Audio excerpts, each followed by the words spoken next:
Hello, Robots in Disguise fans, and welcome back to the AFTERBUZZ TV Transformers Robots in Disguise After Show. Today we are looking at Season 4, Episode 5, Sphere of Influence. Cue up your Lord of the Rings jokes now, and rev up and roll out. You're tuning into the destination for TV superfan discussion, AFTERBUZZ TV. And now, let the buzz begin.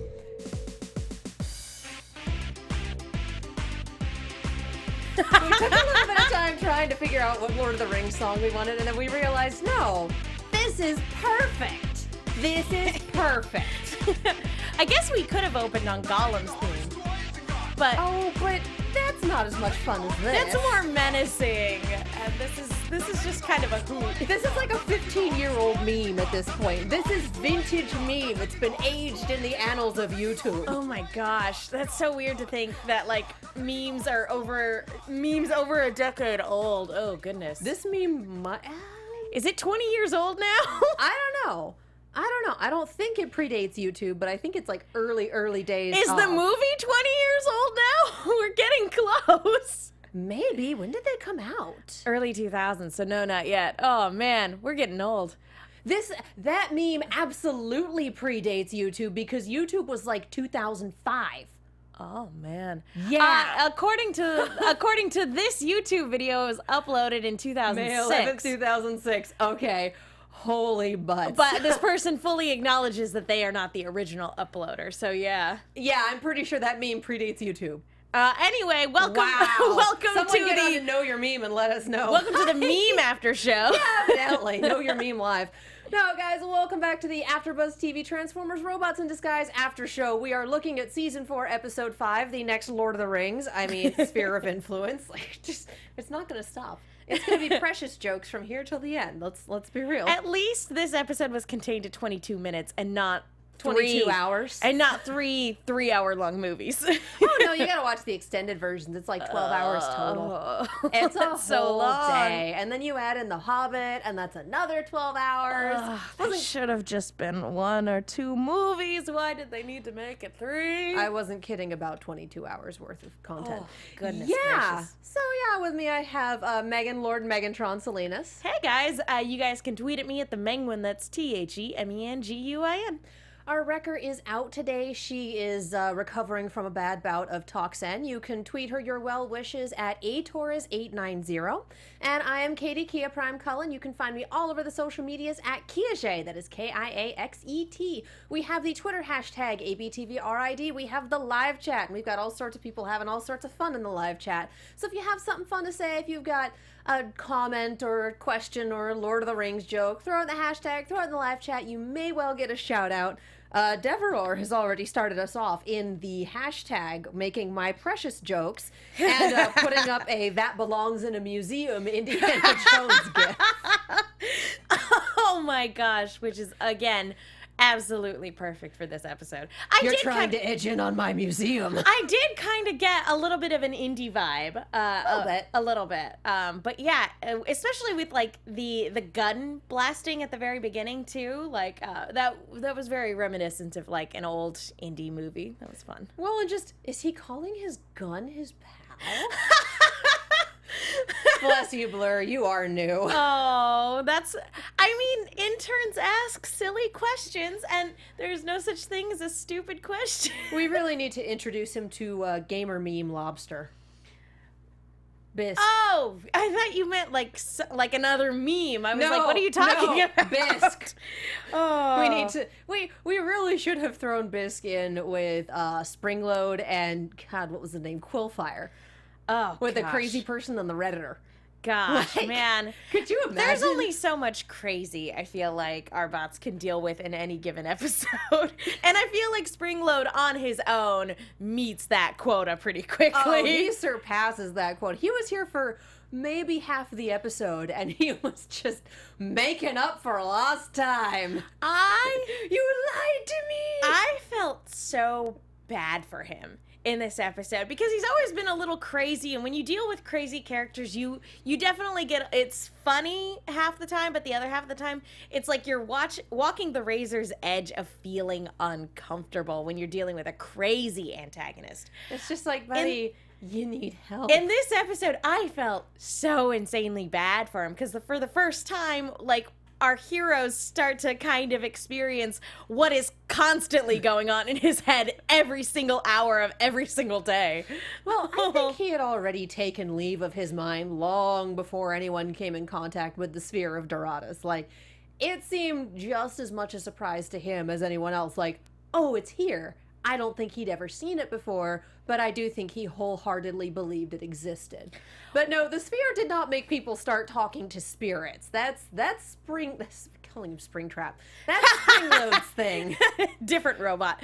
I'm wearing a Five Nights at Freddy's shirt. I have already crossed the wires. I actually think that with this orb, the sphere that we find in the episode, I actually feel like this is maybe one of other relics that exist that I honestly feel like a relic from Doratus could have driven Springload insane. Oh, probably. So I feel like absolutely, maybe he didn't come in contact with this sphere, but definitely some artifact from Doratus, because we find out that Doratus may actually be a place in this episode. Like, the last half a second is like, by the way, map, and you're sitting there going, oh god, he was right the whole time. It's okay. That sphere is being looked over by top men. Who's looking over it? Top men. Cut to Denny throwing it in the trash compactor. Alongside, and then the camera pulls back and it's a trash compactor that has tons of other artifacts crushed within it. Oh my god, yeah. If it's not Lord of the Rings jokes, it's indie jokes. Definitely. You just have this moment of, oh my god, Springload is right.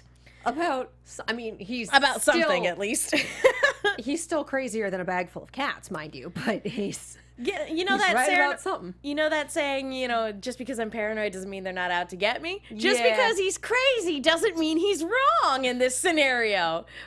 I feel like we come across that a lot. Yeah. Not even just in this show, but in media.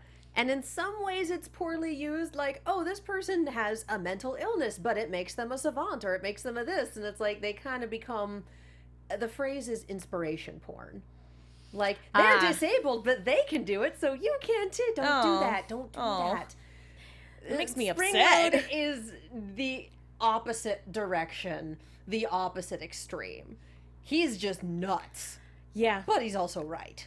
I feel like I don't know which is more tragic. The fact that he's crazy and that, for a long time he was obsessing about a place that we were like, clearly doesn't exist, or the fact that he's crazy and is obsessed with a place that may actually exist, and the one thing that held the map to where he desperately wanted to go was destroyed as everybody turned their backs. At least if somebody no one had witnessed. Yeah, if somebody had been looking and had seen the map flash up, that would have been like somebody to validate poor Springload.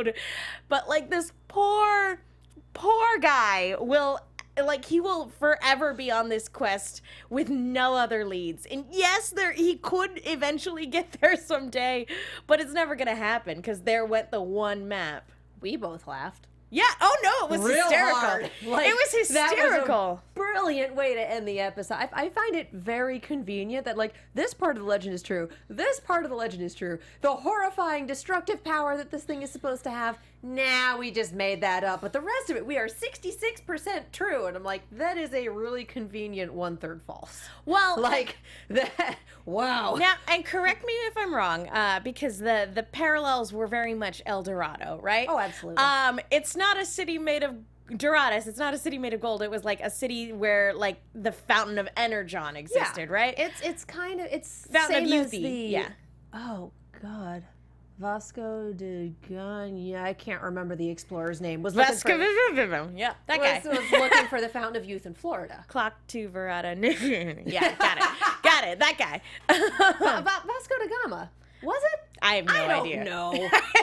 I don't know my Floridian lore. This is me, like, 4th grade history when we did the unit on explorers. I did Balboa, you guys. That was completely I do different. my best to forget most things I learn about Florida.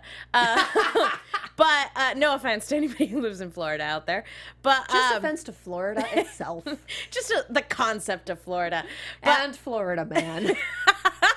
But here, like, I also kind of think that, like, I think that the show could keep running with that joke of it being a real thing. And I also think it would be hysterical if, to add insult to injury, he finally did end up at Doradus, and it turns out Doradus is Cybertronian for Giant Rock! We have Kiki Elmer in chat saying, it's tough to be a con. You guys are wonderful. You guys are on point tonight. You know we adore you, right? Like, it's tough to be a con. There are 17 people watching us, and we adore each and every one of you in your own special individual way. You guys are hilarious. Thank you. Yeah, good lord. The other thing chat wants to talk about is Drift actually being amazing this episode. And I was just like, oh god, here we go. He got hit with the... He's amazing every episode. Yeah, but you this know one all two that he's been in. Yeah, God. This one was far less Worf has the flu and far more, hey, remember this guy and he's kind of hyper competent? Let's do that. It's been a while. Let's do that. I was worried that, like, when he got blinded for a moment, I was like, oh man, Katie's gonna be ticked. And then 2 seconds later, he actually, like the scene did not play out in the Worf has the flu way at all. Yeah, no. He owned it this episode. We're bucking tradition. Yeah.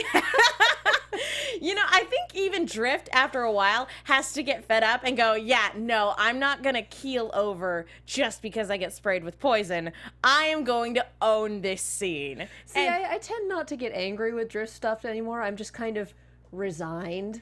So not mad, just disappointed. Exactly. But this was a very nice change and a nice return to form for when he first showed up. And we got another reference to that with B calling him Bounty Hunter like it's a dirty word. Like, this episode was like 80% yelling. Yeah, it basically was. In various flavors. It was just basically people yelling at each other. We got the Terry McGinnis voice. Yeah. Oh gosh. Whenever that in a dog's age. For those of you kids out there, Terry McGinnis was the name of the character in Batman Beyond, who became the new Batman. Also voiced by Will Friedle. Yes. And so anytime he busts out the Terry McGinnis Batman voice, you know things are serious. Oh yeah, like it's legit. You don't hear that very often in B, and this was just like full rage mode for most of them. It's just, you're trying to edge in on my museum. Oh boy. Yikes. Can I just say, I love Will Friedle's range because he goes from Ron Stoppable to Terry McGinnis, and B is he's more on the Terry McGinnis like if we're looking at the ends of the spectrum, he's more on the Terry McGinnis side, but you can definitely hear the youthful enthusiasm that a character like B possesses as well. We had that episode in season 1, I think it was, Adventures in B Sitting, where he just kind of I'm like, that's the Unstoppable voice right there. It was amazing. It really was. I love this show. It gives us both. Yeah. Get you a bot that can do both. There you go. But yeah, just good lord. So we have the Sphere of Doradus, which is this week's MacGuffin. The precious.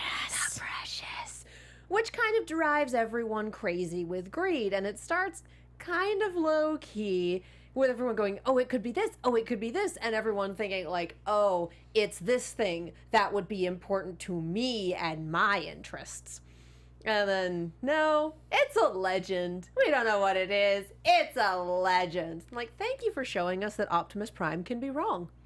You don't get that very often.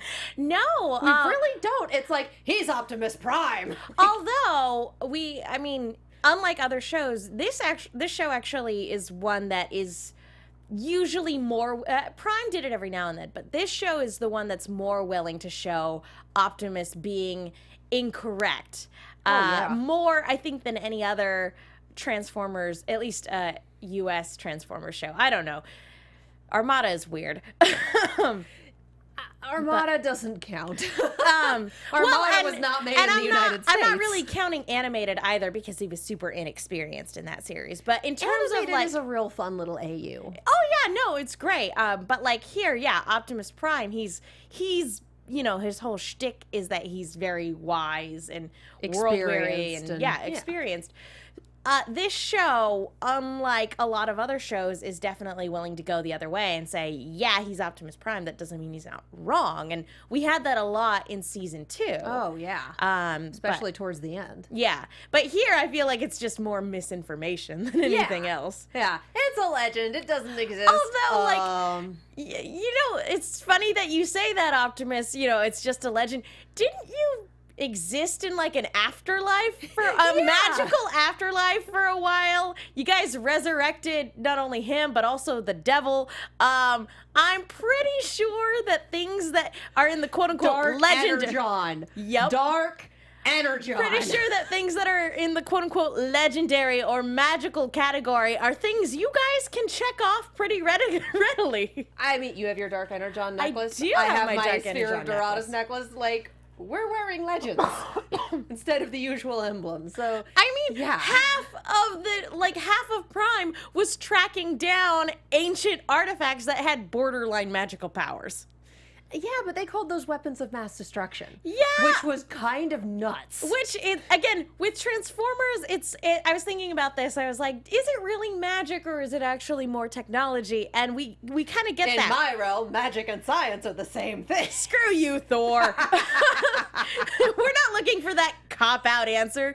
But, like, again, and then I started thinking about it. I was like, no, Realm of the Primes, Resurrection. Yeah, no, we're going to go straight up magical stuff here. So magic does exist. I don't have to explain it. Magic does exist within the realm of Transformers, but for the most part, they stick to the hard pseudosciences. Well, and the way they explained this was, and they did set it up when they initially had Fix-It scan the sphere.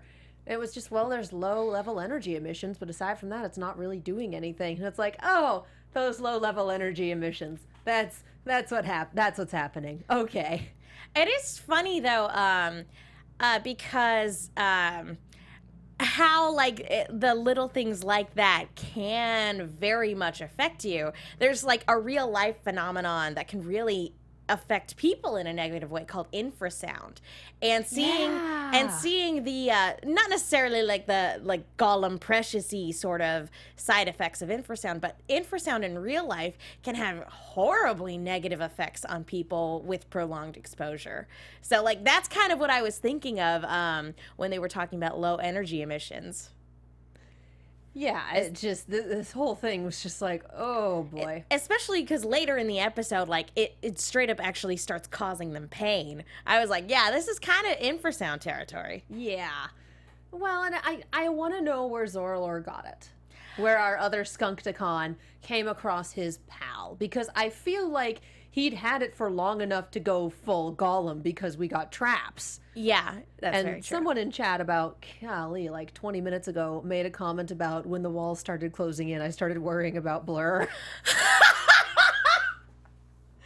You and me both. Actually, not even gonna lie, the fact that they put a steer in a trash compactor at the end of the episode, I'm like, Blur, why don't you just take a couple steps back? Just steer clear of that. You're tinier than everybody else. Just scooch on back. It's fine. Just stop doing the thing. Just stop doing the thing. Just stop doing the thing. Go inside. Anytime that device gets turned on, you just go inside. Stay away from it. Dear intern, this is not part of your job duties. And I love that he, like, at the end of the episode, he's just like, yep, running with you guys is nuts. And it's like, yeah, you're still learning. You're in over your head, kid. Friend, you are still To be fair, lots of internships are overwhelming. Very few, I think, actually have the world on the line, though. Yeah, I don't know. Some internships can be super fun. And Strange Lace, who says this is their first AfterBuzz show in a long time. Hello, welcome back. Hey, thanks for joining us. Says, imagine Optimus under the effects of the sphere. Oh. someone just went dark. Well, the Council's already mad at everyone, I assume. We know nothing about Cybertron at this point, and I'm still going crazy. I mean, we already had Nemesis Prime in Transformers Prime, but I imagine that Optimus under the Sphere's influence would be very Nemesis Prime-y.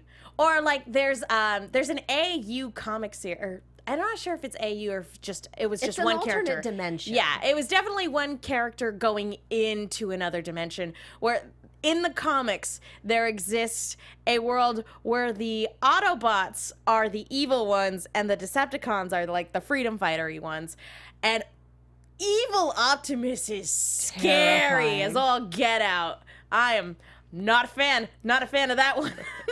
Neutral good flipping to neutral evil. Just like, yeah. I love me my Megatron, but oh my gosh, evil Optimus is something that not only is scary and unsettling, but also hurts your heart. And Ali Surratt says, so like last night, Optimus? We're not talking about Bayformers in here. This is a safe space. Oh. You mean that silly like fan fiction fan film that's that's coming out in 28 days? That's coming out in 28 days? Is that what's happening? Oh goodness. At some point, there's not enough liquor in the world for me to be able to deal with that. Off channel, we will do a nice little video about our experiences with the Bayformers movie because they are many and varied, and one of them includes an extended Kingdom Hearts reference, which is my favorite stupid thing to do. If that movie is squandering the Dark Energon storyline, I'm gonna be so. No, Megan, this is a safe space. Sorry, safe space. We're saving it for another channel. Bring me back. Bring me back. Bring me back. Blur's okay. Yay! I think they finally managed to catch Crazy Frog this time around.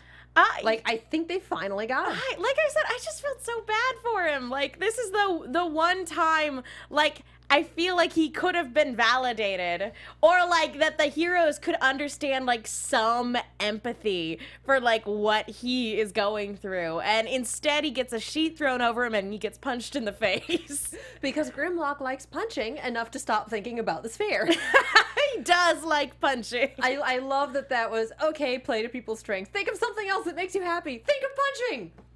Punching. I do want to say, kind of a flawed strategy of like, okay, we are no longer under the sphere's influence. Let's formulate a strategy for obtaining it again. And, kudos for the tinfoil idea. That was an idea. But the overall strategy for not falling under the sphere's influence was basically, just don't. Yeah, it was. What kind of plan is that? It was, don't think of pink elephants. Yeah, that immediately makes you think of pink elephants. Now you're thinking of pink elephants. Like, that's how that works. And that's what it is. Just like, ignore the sphere. That sphere. All right, guys. Does not work that way. In which Grimlock fails his will save. Oh, gosh. No. Well, will is usually an intelligence roll. I was going to say, oh. Yeah. That's what happens when you have a -2 modifier. D&D talk. I mean, we did point out last week that there's not a scientist on the team, a medical professional of some sort, so I'm not sure who...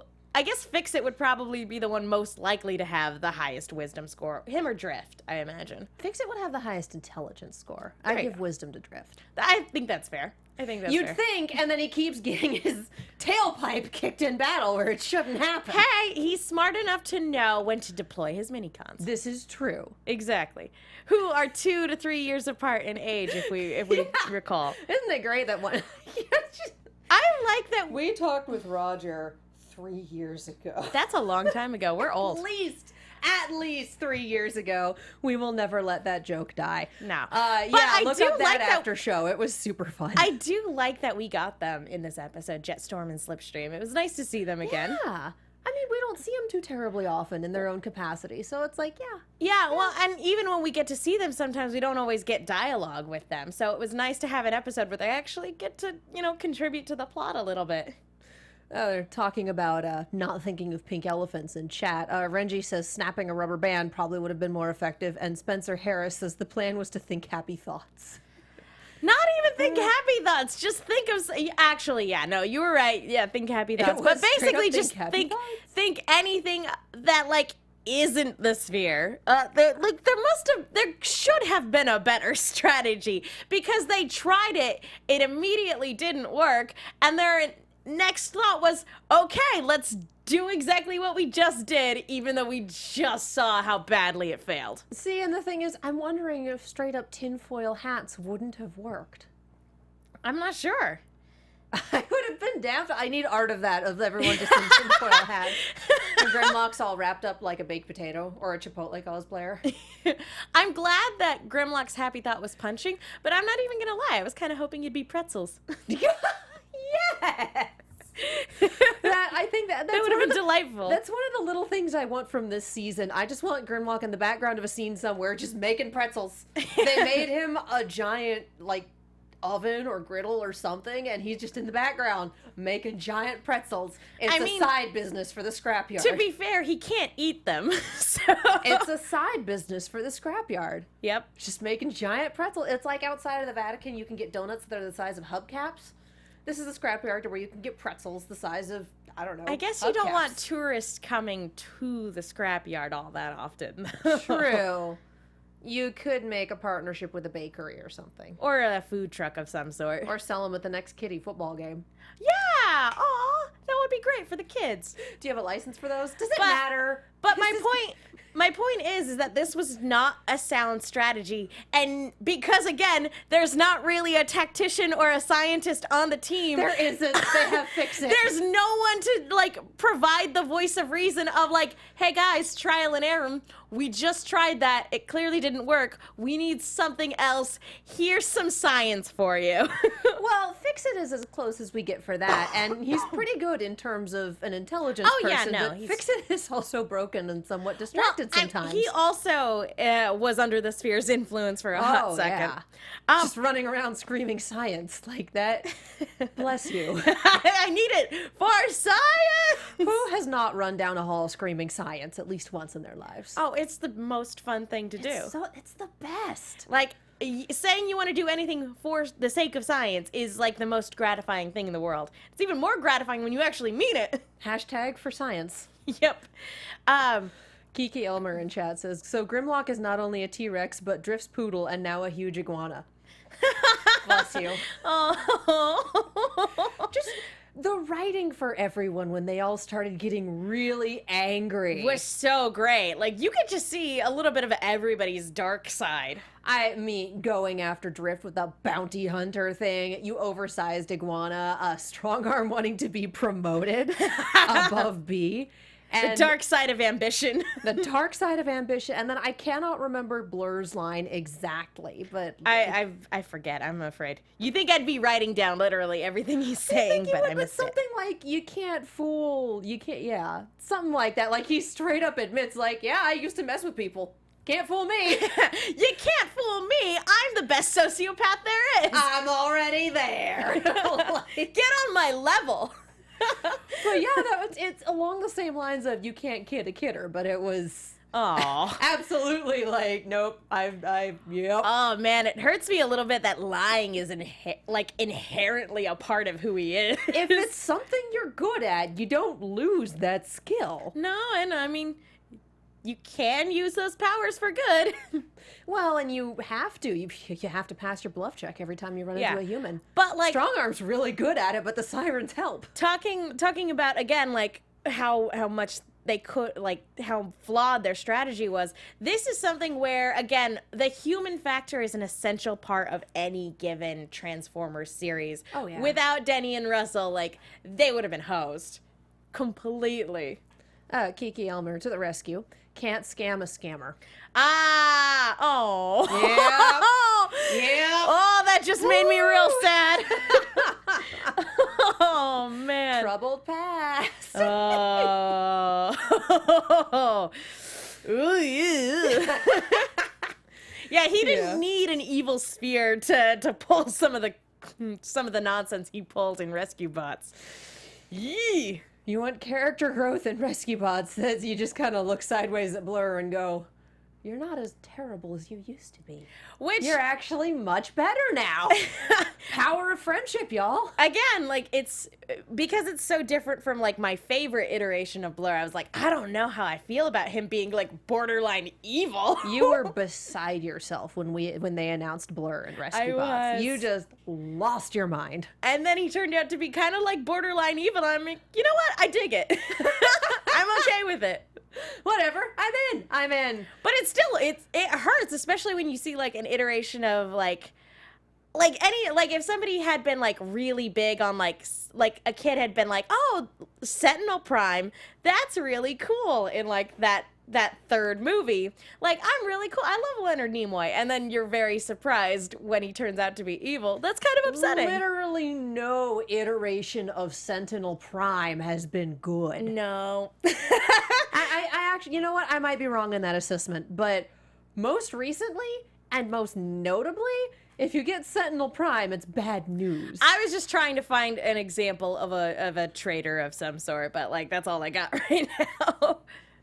Yeah, just like I'm really into this character. Oh. That being said, again, the reboot was not kind to them. I liked the change because it presented an interesting character arc. Yeah. Yep. And we still have him working through that. And then it's also people who didn't watch Rescue Bots going, what? What? I'm like, There's what? history here. What? Like, again, for it being, like, the show for youngins, that one was pretty dark. Like, that's a pretty dark origin story to just, like, kind of have for a side character, like, 3 seasons in. Well, and even here, one of the last lines we get is like, yeah, we all have a very tenuous grasp on some of our darker impulses. I'm like, wow! You know, for kids. It's a little, wow, that's very self-aware of you. Wow. That was real on the nose. It's almost like this is the sequel to a series about war. Who'd have guessed? I know, right? Yeah. This is the guy with a body count. I do love when shows play around with that, though. And, like, you have your good guys who are flawed, and obviously I love that anybody has the capacity to, like, go over to the dark side. And I like when shows kind of illustrate that well. And you do have characters who kind of walk on that razor's edge. Oh, yeah. Yep. It's no fun if everyone's perfect. And it's no fun if your main character is perfect. Like, what's I keep getting back to Sword Art Online. What's the point of having a perfect main character? Yeah, exactly. And it also, like, I just love anybody can be consumed by their own desires if they get obsessed with it. Crazy Frog got obsessed with Doratus through either because of a mystical artifact that drove him crazy, or just through his own obsession and maybe years of isolation. I just kind of want like a Power Rangers villain origin story where he ran into some sort of mystical artifact that nobody else knew about and it drove him mad. Yeah, I kind of want that. Full on like crazy Power Ranger style I stuff. never thought I'd want the origin story for Springload of all bots. But like after this episode, I'm like, no, give me that origin story, and I don't know, maybe allow him to be redeemed in some way. Because now it's like, wait, did he actually, are there actually spirits talking to him? Because he was right about one thing, and we don't know how he started off. God, I want something from Springload's point of view. I know, right? Give me a 5-minute short of Springload the Treasure Hunter. Like, show me this origin story. What world do you live in?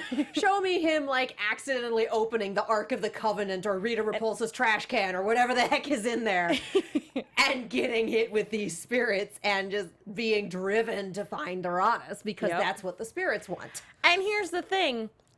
What would is he like the Joker in The Dark Knight, like just a dog chasing cars? Like he wouldn't actually know what to do if he ever got to Doratus? I would imagine at that point the spirits would live him, having had their quest fulfilled. Oh. He's their chosen one. Oh, poor baby. I am fully on board with this crazy headcanon now that he is actually possessed. Oh, man. Oh, dude, man. Dude, I am down. I'm so upset. It would be so good. I'm terrible, but this makes him like so I definitely want his origin story and a potential redemption arc. I would love to see what he would be like without the crazy. Like just a quick glimpse of the way he used to be. Just like at the end of it, like he finds Doratus, he's free of the spirits, he thanks the Autobots for helping him find Doratus, and then he just like whacks them all and runs away anyway. I was gonna say, he's like, still chaotic evil, he's just saying. Wouldn't it be hilarious if, like, after all of that, he's like, my quest is now complete, he's at peace with himself, he's like, now I can fulfill my other greatest desire, taking over the world! Or it just becomes like, I tried for eons to find Doratus, to get these spirits off my back, and you all tried to stop me. And for that, vengeance! And Crazy Frog becomes Rambo. Evil Rambo. Yeah, yeah. But, oh my goodness, like... Well, we've gone way off the ranch We here. really have. Woo. We have. We're still on topic somehow. Point being... AU territory. Point being, I want an origin story for him, and I would love to see if we're talking, because, like, not a ton of, like, Decepticons in this series have had arcs or resolutions. And, like, it's rare for a series, like I said, with the exception of, I think, Animated and Prime, it's rare for... Oh, I'll give this one to Armada, too. It's rare for a Decepticon to have an arc. And so I would love for Springload to be one of the Decepticons with an arc in this series. Yeah, just one of those ones where it's spread out, like, over, 10 seasons in a movie. Or something. I don't know.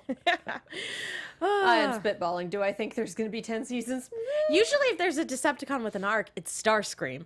So Yeah. it's nice when other bots get that arc. Like when Knockout or Dreadwing, they get little arcs too. God help us, we have Soundwave. Oh boy. Speaking And I assume of, that Shockwave is still tankety-tanking happily somewhere in the wilds of Cybertron. Could you imagine what it would have been like if Soundwave had been around this little orb? One, part of me is like, oh man, that would have bots everywhere. That would have gotten real dark real quick. Ooh. The other hand, I also think Soundwave is smart enough to know when he's being played. But if it's a chemical reaction though, or whatever counts as a chemical reaction in a Cybertronian. Yeah, that's fair. That's a little harder to be like, no, it's just this. No, it's just this. Especially if it's like, that's a legend. Hey, Laserbeak, get me the thing.